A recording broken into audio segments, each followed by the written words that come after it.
Okay, what's your name?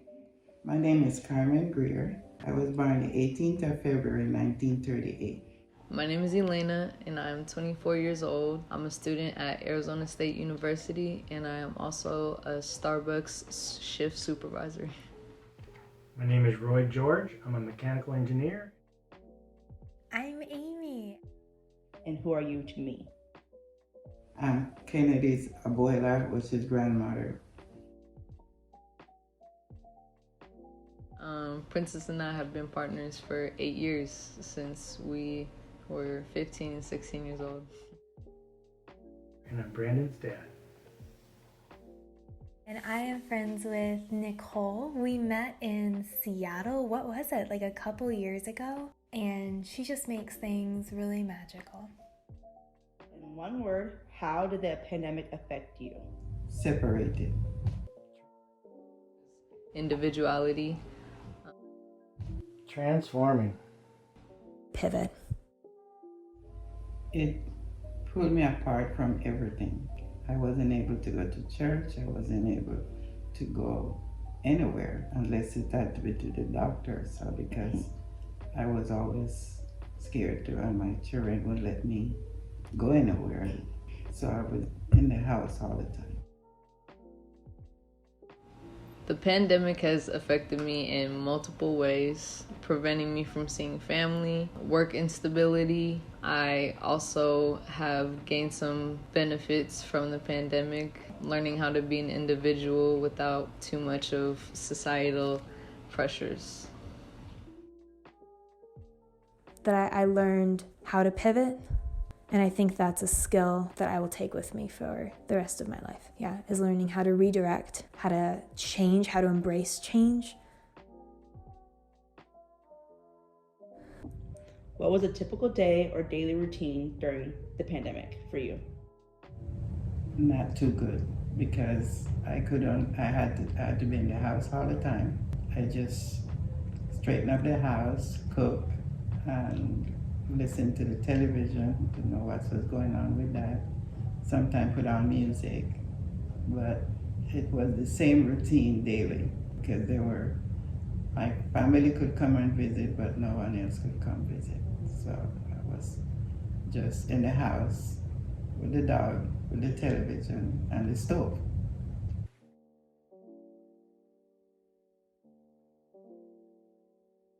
Starting at 4 a.m. until about 10 or 12. I would then come home, maybe start a little bit of homework. I made sure physical activity would remain a priority during these hard times. And then I would take a shower and do more homework. Family time was always something that got me through the day at the end of the day. Nothing changed until the summer of that year. Then we were told to work from home on laptops. The connection was often glitchy, but the commute was great. My computer work was the same, except for we communicated through Teams. I went on more walks. Like I started walking. I mean, I did the banana bread thing too. I absolutely did that. And at that time I was grappling and I was investigating the idea of a master's programs. I was kind of kicking it around during that phase. I would get up early. I would go for a run. I would take walks during my lunch break. I would work 8 hours a day and then I would clean and study Spanish. I did a lot of writing during this time too. I think I became really introspective. This was a very introspective shift for me. What does community mean to you? Community means coming together with a group of people. It depends on what I enjoy doing, like visiting the sick or going shopping or just have company come over or being in the yard. So, and be able to help out wherever I can. And being able to help out wherever I can and whoever I can. Community means support and unity. It can be many things to someone. It's always something, and something that anyone can be connected to.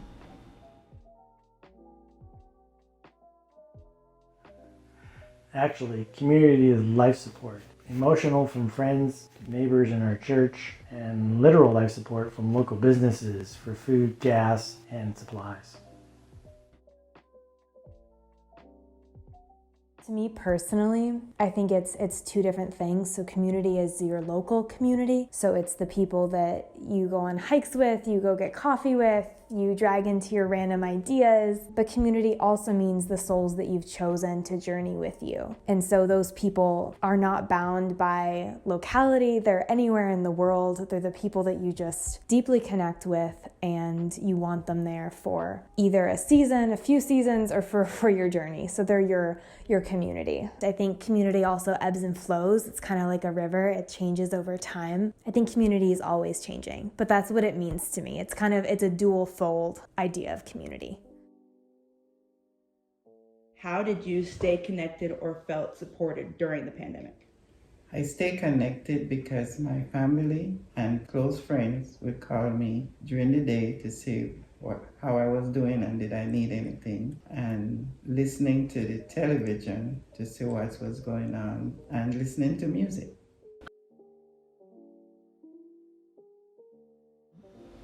Other than the community I was seeing every day at work and my family at home, my family outside of my household, unfortunately, was through cell phones, FaceTime, and social media mainly. I did get to spend my birthday with my outside family. Yeah, luckily my birthday's in May, so we got to spend time outside. In May in Seattle is still not the warmest time, but we were still able to do outdoor activities, which I favor. Eat good food, keep our masks on, and at least stay distanced. So I think it was a very successful birthday, and it really showed how much we all cared about each other.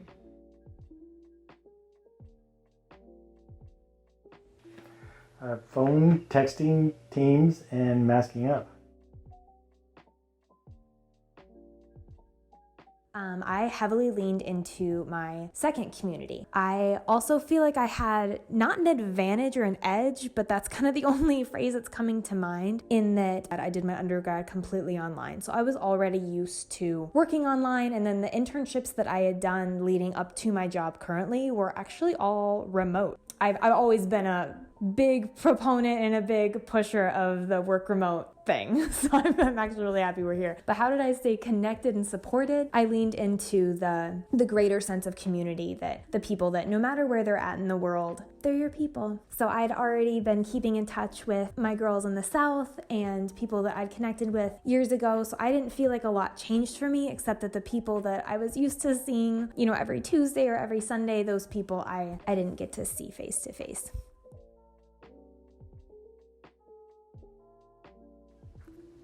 What does family mean to you? Family has been a tremendous factor in my support system. I was lucky enough to live with family and kids in my family, and we still got to do family outings because we were all in one house and we were all together all the time, and it was a very molding experience, and it truly does bring me back to family values that I think our society kind of lacks. And my support system that I found in my family has helped me through the pandemic, because we're all going through similar things.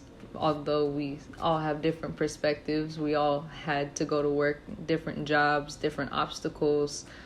Some of us are parents and some of us are just kids going through college. And I think finding that unity that I was talking about in our little community in a home has really helped me not feel so alone. And being able to have a group that you kind of move with everywhere and have an understanding with and protect each other, that has really pushed me through this pandemic.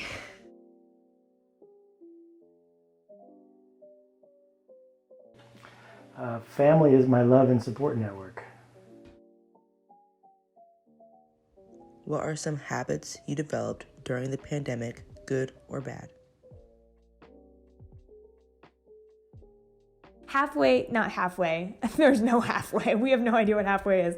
Part of the way through it, I did decide to go for a master's degree. So a habit that I quickly leaned into is that I really love studying, love learning. I love, just poring over a subject I have no idea about and then realizing that halfway through it, I am going to get it. And it's a really exciting feeling for me. So I really leaned into kind of my nerdy side during this time. I don't know if that's a good or bad habit. It's a little obsessive, I guess. Takes a lot of time, but that's what I really started doing. I took the summer off from school this past summer and I quickly started flying lessons. If I ever had downtime, I was studying Spanish. So pretty much at all points during the day, I was investing, learning, studying, challenging my brain, figuring out what the edges of my mental capacity looked like. I'm realizing I have more limits than I thought. So that came up very quickly. I started stretching more too. I'll get up in the morning and I'll stretch. I think I traded, I think of life in terms of like different circles in not life, but your time as in different circles. So you have your work circle, you have, at least for me, I have my learning circle, like all the things I'm learning, and then I have my social circle, so all the things. So that's like, I guess when I wake up, I have 3 goals. So I want to learn something, create something, and invest in someone. And so that's kind of how I orient and spend time throughout my day. So I guess since I spent less time in person, I was still investing in people, but I spent less time in person, then I was able to spend more time on some of the other priorities. So creating and learning. How has the pandemic changed you and your view of family, friends, and loved ones?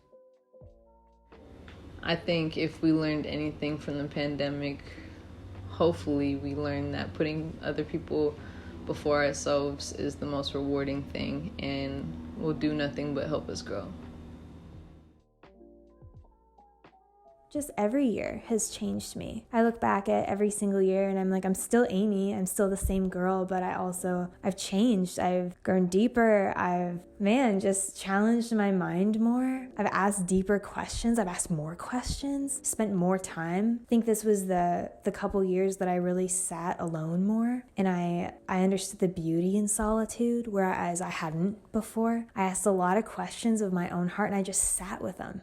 I loved that. I feel like this was the year that I'll look back and I'll say that I sat with Amy so long enough, speaking of her in third person, here we are. And I was like, I love her. I love being her. I love where she started from. I love where she's at and I love where she's going because I sat with her long enough to feel like I really knew her. But how has it changed my view of family, friends, and loved ones? I think it shows me that, man, life it's unexpected. And like we all know it, but it is. It's so unexpected. And we make all these plans. That's great. I'm a planner. I'm a goal setter. I'm a go-getter. Like I'm all those things. But at the end of the day, it's like you have literally no idea. And you go into it and it's just, you give it your best. You give it your all. And I'm like, I deeply believe that I'm here to love God and love others. And I'm like, all right, things are going to change. Things are going to be crazy. It's going to keep changing throughout the rest of my life. But I think that's what it was, is that the world got crazy. And so I started looking inward and I started looking upward. And I was like, who am I? Who is God? And what are the things that are steady? And family, friends, and loved ones, those were the ones that were really steady. At least the people that I had chosen, once again, to be a part of that circle that I was like, no matter where you're at, you're staying with me.